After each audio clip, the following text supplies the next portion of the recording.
Lethal Company is an adventure survival horror game based around collecting junk. When you enter a facility, mine shaft, or a mansion, you never know what's going to be waiting for you. While there are plenty of horrors in these three environments, there is a side to this game that I've been taking notice of more and more: atmospheric tranquility. If you stop and look around instead of rushing to the doors that imprison eternal torment and suffering, you will notice that serenity can be found all around. Despite the main intentions of the game, if you choose to play it incorrectly, it can be oddly relaxing. And that's what I'm going to be talking about today. So sit back and get cozy as I talk about the tranquility within Lethal Company.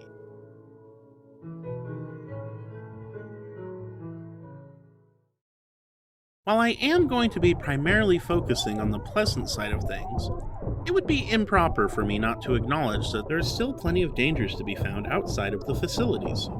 So it's not always going to be sunshine and rainbows. The first moon on the list is going to be arguably my least favorite when it comes to playing the game properly, but is my absolute favorite when it comes to atmosphere.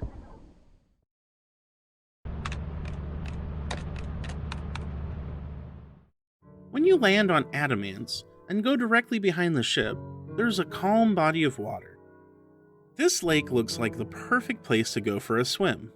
There's an island to explore, or you could just spend the afternoon fishing with some friends or family.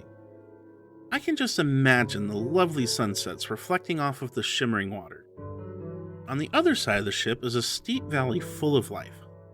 There are manticoils hanging out and foraging in the brush, and the environment is lively with circuit bees. There's clearly plenty of pollinators if you wanted to move into this shack and start a garden. If we removed the threat of eyeless dogs, baboon hawks, robots, and forest giants, this place could be a lovely summertime paradise.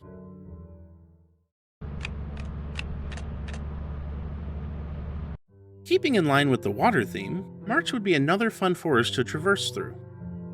The map offers these three large ponds, or small lakes depending on who you're asking. The dense forest here adds a lot to the environment, and I could only imagine how peaceful it would look in the early fog of a warm spring morning. You could even play with the friendly tulip snakes. Just make sure they don't fly off with you. It does seem like March is best enjoyed as part of a hike since it's comprised of rolling hills and would be difficult to find a place to set up camp. It's probably best to enjoy it during the day since nobody wants to accidentally fall into the mud in the middle of the night.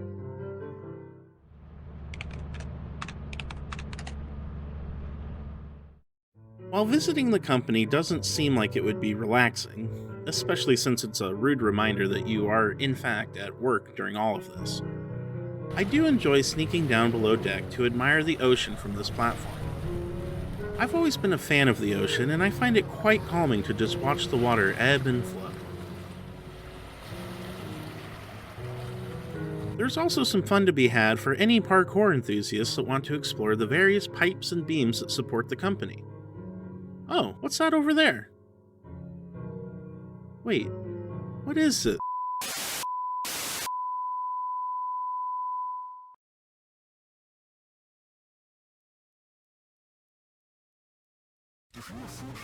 Stumble into a mansion, you may come across little slices of the lives of those that abandoned the place.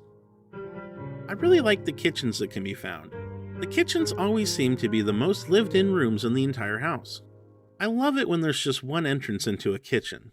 It makes it feel more in place rather than just copy and pasted, say, halfway into a library. Some mansions even have these large display rooms that make you feel like you're staring out a window and watching cows graze.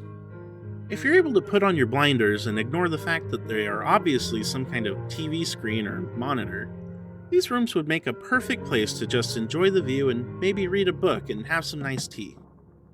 Every once in a while, you will stumble upon a fireplace that looks inviting as well, like this one, with a sectional that is perfectly placed for good conversation with friends or to tell scary stories.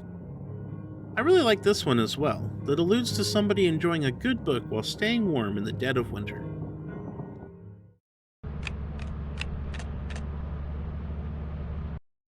I find it peaceful sitting atop the stairs on Titan looking over the frozen tundra. You can see cranes off in the distance, and it makes me wonder, what are they building over there? Is it an active construction site, or was it, too, abandoned? The whispering winds up here lets you know that it must be freezing cold, but the view is well worth it to stop and take a look. While they are definitely out of place, I always enjoy a few massive pumpkins, and on Titan, they were a lovely treat.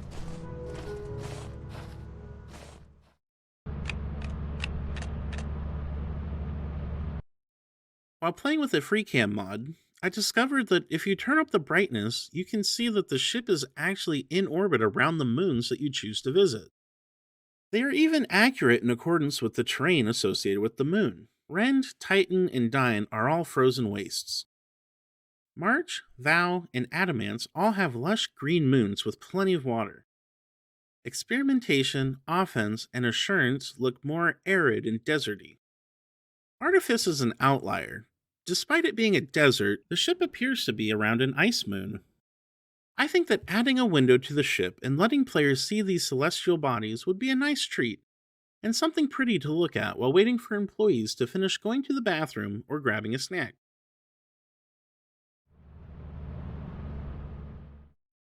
I'm really going to be showing my age with this one, but while I was flying through the corridors of the facility, I couldn't help but to be reminded of that old Windows 95 screensaver, that one with the brick-walled maze.